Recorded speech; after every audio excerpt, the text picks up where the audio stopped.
El objetivo fundamental del día de hoy es poder diseñar un desfasador. ¿De acuerdo? Inicialmente la técnica que les voy a mostrar se basa en análisis modal. El análisis modal, como su mismo nombre lo indica, es el análisis por modos que existe en dos estructuras cuando cambian de forma geométrica superficial. Por ejemplo, tenemos una vía de onda que tiene una componente transversal y una componente longitudinal que puede cambiar perfectamente de forma a ser más amplia o más delgada. Y deseamos establecer cuál es el comportamiento para un único modo. ¿Cuál único modo? Pues recuerden que en nuestro análisis modal y en el comportamiento de guías de onda, la cantidad de modos que se mueven en la guía más pequeña, vamos a llamarle número de modos 1, versus la cantidad de modos que se mueven en la guía 2, obedecen a la unión superficial en donde los dos estén acoplados. ¿Qué estoy diciendo? Que en la vida real lo que nosotros construiremos es una parte metálica. Observen, todo esto está metálico, metálico, metálico. Y por acá tenemos el ingreso de una onda. Por acá es donde. Esta es la entrada. Y al final está la salida. Todo es metálico. Absolutamente todo debe ser metálico por cuestiones de reflexión en función de la onda que nosotros ya analizamos. La ecuación de onda obedece a ello. Si nosotros recordamos los modos, nosotros definíamos que el comportamiento al interior de una guía de onda rectangular puede ser modelada como modos transversal electromagnético, transversal eléctrico y transversal magnético. Mi método de diseño se basa en los modos transversales eléctricos o transversales magnéticos. ¿Por qué razón? En una guía de onda rectangular, los modos transversales electromagnéticos son cero, o no aparecen. Es decir, no se presenta una diferencia de potencia. Recordemos la simbología de un modo transversal electromagnético o el funcionamiento del concepto. Y es que un modo transversal electromagnético me da directamente el comportamiento de voltaje o corriente que se puede reflejar sobre una pared. Para mi caso, en el cual estas paredes son conductores perfectas, es suponer que lógicamente no hay ningún tipo de corriente ni ningún tipo de voltaje que se genere. ¿Listo? Lo que quiere decir que al ingreso vamos a tener un campo eléctrico 1 y un campo magnético 1, que son perpendiculares uno al otro. A la salida vamos a tener un campo eléctrico 2 y un campo magnético 2. Que lo que quiero es que se desfase o que pierda una fase. ¿Con respecto a quién? Pues tendremos que compararlo. Si nosotros hacemos una estructura, debemos compararlo con respecto a una referencia. Para mi caso, la referencia va a ser la estructura de entrada.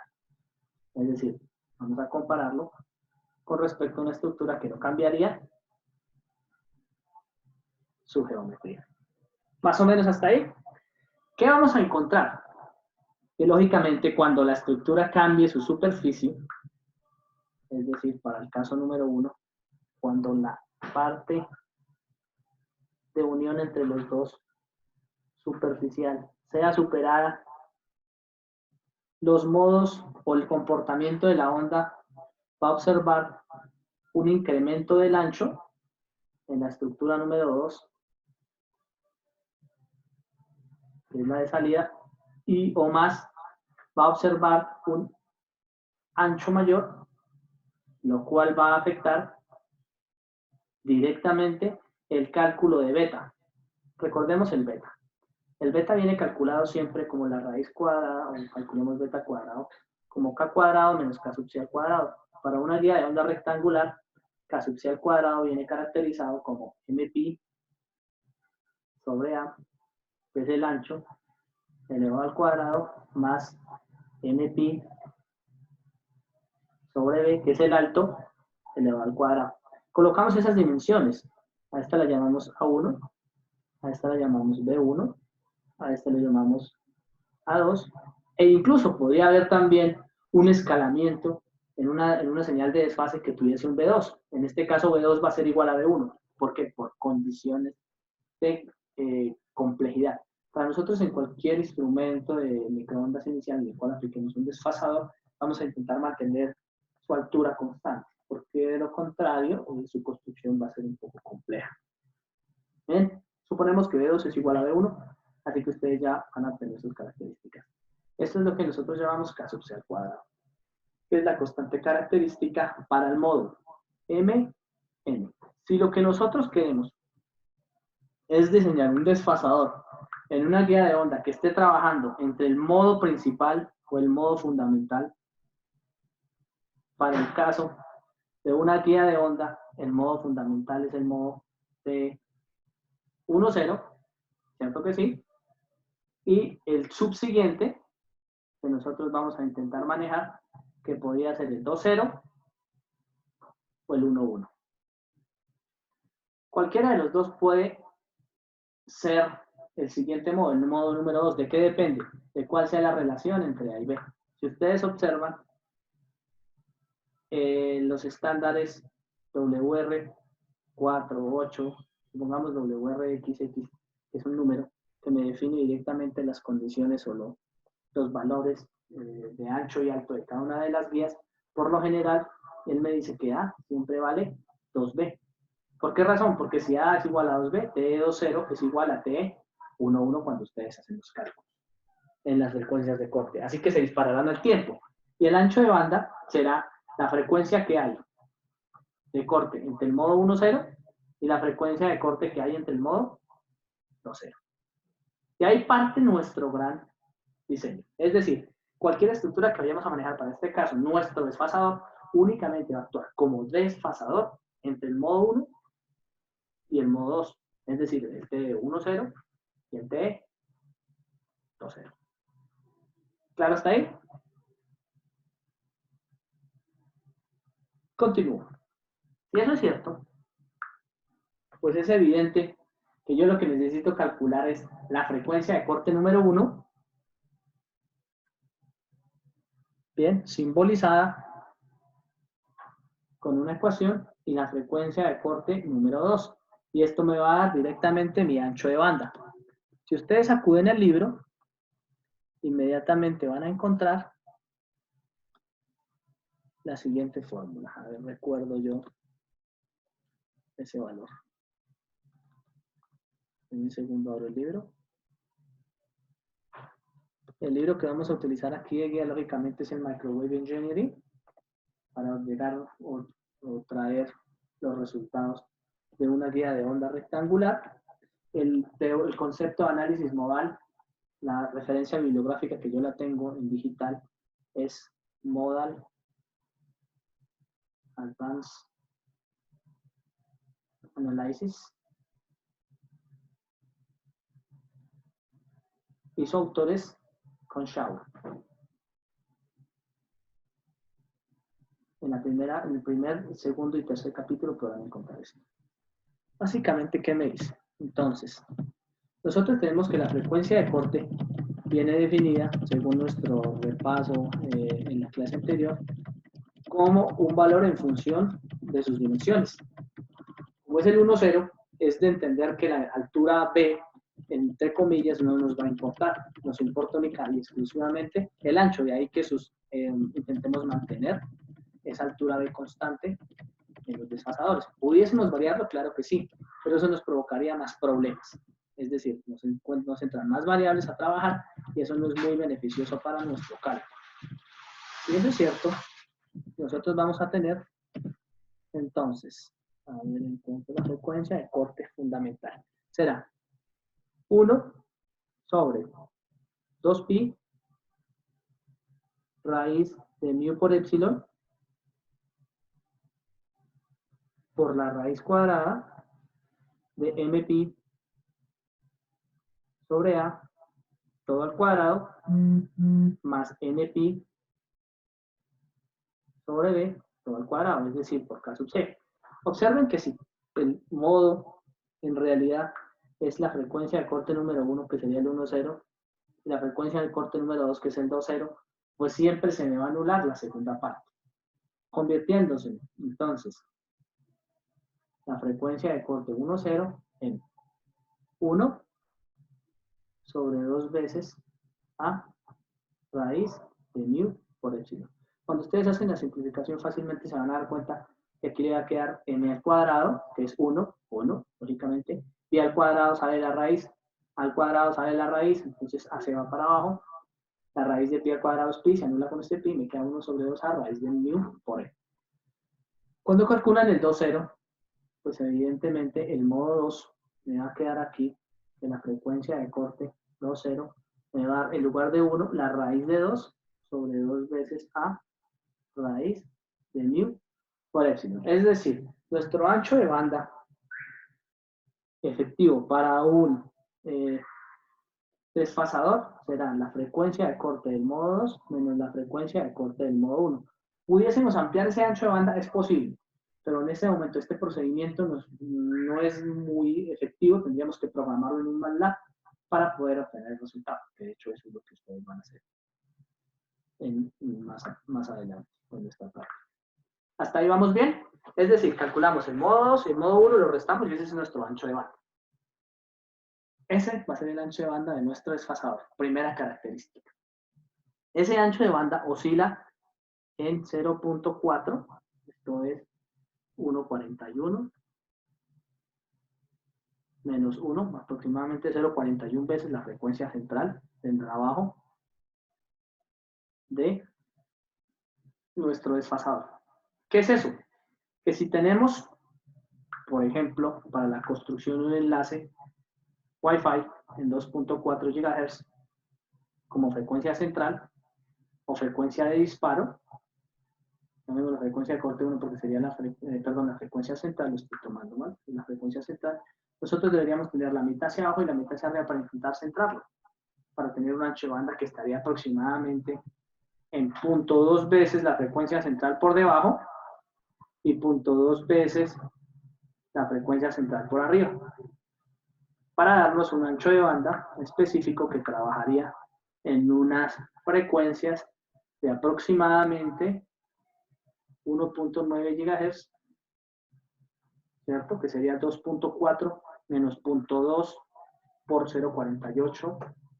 Estoy haciendo este cálculo, de un segundo lo corrijo. Voy a borrar la parte de abajo para que ustedes puedan tener solamente espacio. Y obtendrían automáticamente que el ancho de banda sería igual a...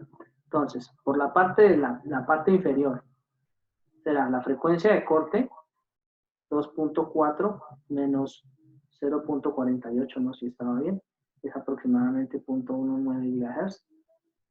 Y por la parte de arriba va a ser igual a 2.4 más 0.48, que daría aproximadamente 2.9 GHz. Lógico, es algo aproximado, ¿no? Estaríamos hablando de un valor cercano a 1 GHz de ancho de banda. Eso en porcentaje para función de telecomunicaciones es importante, porque miren, 1 GHz en función de 2.4 GHz es aproximadamente el 41%, que es lo que estamos diciendo efectivamente en nuestro análisis. Estamos hablando de que un desfasador nos da el 41% de ancho de banda, eso es un montón. Imagínense montar un desfasador de estos, es decir, estos desfasadores de por sí en vías de onda trabajarían con alto ancho de banda. ¿Para aplicaciones de qué tipo? Para aplicaciones de canales que tengan un ancho de banda pues, bastante interesante, como puede ser el ancho de banda en Wi-Fi, en Bluetooth, en 4G, incluso hasta en 5G, que lo podríamos evaluar ya que la frecuencia está más arriba. Es interesante que esto lo observemos. Ya ahorita en el simulador lo vamos a ver. Si eso está bien, y ya hemos calculado el ancho de banda, que es lo más interesante, ahora necesitamos calcular cuánto se desfasa la señal. Así que nosotros vamos a tener un beta 1, que es el beta de ingreso, que viene calculado como el valor de k cuadrado, es decir, la raíz cuadrada de omega cuadrado, mu por epsilon, menos el k sub c al cuadrado. Como es el modo 1, 0, pues en este caso será 1 por pi sobre a todo al cuadrado. A1, que es el de ingreso, para un beta 2, que será calculado como la raíz cuadrada de omega cuadrado mu por epsilon. Es importante anotar que mantenemos el material, ¿listo? Inicialmente recuerden que las guías de onda fueron exclusivamente diseñadas en el aire para evitar esos sobrecostos de insertar un material. Menos pi sobre A2 elevado al cuadrado. Observe la diferencia entre las dos betas. Las dos constantes de fase me dicen, primero, que si A2 es mayor que A1, bien, la división, esta división, va a ser más pequeña. Lo que quiere decir que lo que resto cada vez es más poquito. ¿Listo? Es decir, si A2 es mayor que B1, es mayor que A1, beta 2 es mayor que beta 1. Recordando, lógicamente, que esta constante de fase beta, bien sea beta 1 o beta 2, es la que me va diciendo cuál es el periodo o la variación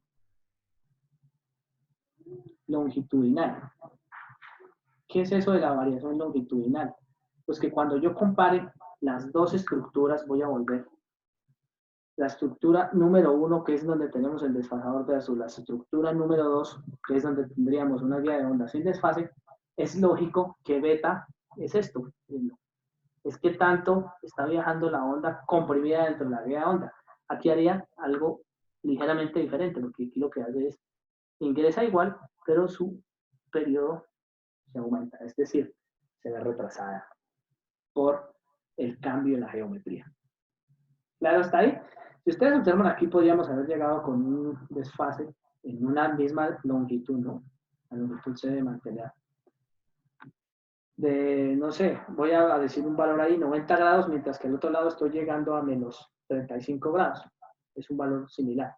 Esos desfases son importantísimos, sobre todo en el momento en que yo quiero hacer alimentaciones a dispositivos pasivos o activos como antenas en emisores y o receptores.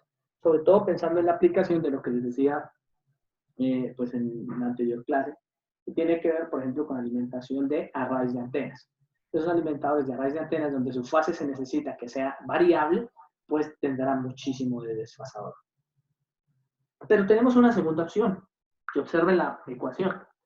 Las ecuaciones de los betas se ven afectadas también, incluso si yo mantengo, la segunda opción es mantener A igual, pero mover el épsilon. Miren que si coloco un épsilon 1 ligeramente diferente a un epsilon 2. Ojo aquí. Aquí hay una cosa importante y esto tiene que ver solo con la experiencia. Si yo logro hacer que en una guía de onda que mantenga sus dimensiones, ni siquiera sin moverlo, que mantenga sus dimensiones e inserte una regleta ligeramente delgada en el centro de la guía de onda, como una lámina, también puedo provocar el mismo desfase. ¿Por qué provoco el mismo desfase? Observen la ecuación a lo que le ocurre. Si yo coloco cualquier material diferente al aire, en mi caso, epsilon 2 va a ser mayor a epsilon 1. Así que afectaría la primera parte de la ecuación. Nuevamente, incremento la primera parte de la ecuación afectando beta 2. Si incremento la primera parte de la ecuación, lógicamente el punto de disparo en función de un diagrama de Bogin que me dice disparo la frecuencia de corte 1, disparo la frecuencia de corte 2, y yo muevo el disparo de la frecuencia de corte 1 al colocar la regleta, que es la que va a ir en verde, a este punto, pues aquí se ve claramente cuál va a ser el desfase. Tenemos esas dos opciones e incluso podríamos combinarlas, que es el óptimo, lo más óptimo que existen desfasadores en este momento para medios guiados. ¿Cómo combinarlos? Hay que tener muchísimo cuidado. ¿Por qué razón? Estas regletas que se insertan deben tener un espesor. El espesor de las regletas por cálculo debe ser muy pequeño. ¿A qué llamamos muy pequeño? Como máximo 1/10 de A. ¿Por qué razón? Porque el valor de epsilon que nosotros tenemos en esta pequeña regleta que metemos ahí, ingresa a ser parte de las pérdidas. ¿Las pérdidas de qué? Las pérdidas de la potencia de la onda electromagnética por cuestiones de absorción. Es decir, el material la onda es absorbida por el material, no dejando que pase al siguiente lado. Y lo que nosotros esperábamos que enviáramos, puede ser una potencia de 0 dB, al otro lado me puede perder perfectamente menos 3 dB, y eso en un elemento de potencia activa es supremamente malo. Enviar una señal y que llegue a la mitad. ¿Claro hasta ahí? Entonces, intentemos manejar este espesor. ¿Qué vamos a hacer a continuación? Entonces, le voy a compartir en nuestro siguiente video cómo poder modelar ese desfasador en función de las guías de onda. Luego vamos a hacer exactamente el mismo tratamiento que tenemos matemático, comparamos las betas en función ya de las dimensiones, porque recuerden que nosotros definimos A1 y A2, calculamos los betas y miramos si el desfase nos está dando, o viceversa, si queremos diseñar, tiene dos parámetros, o calculamos o diseñamos, lo podemos hacer también con una línea de transmisión. Recuerden que una línea de transmisión es una guía de ondas de placas paralelas que estamos analizando su modo transversal electromagnético, similar a una antena parche de estas que ustedes ya han trabajado. ¿Vamos más o menos? ¿Dudas, preguntas? No, señor. Por ahora bien. Bien, entonces vamos a la simulación.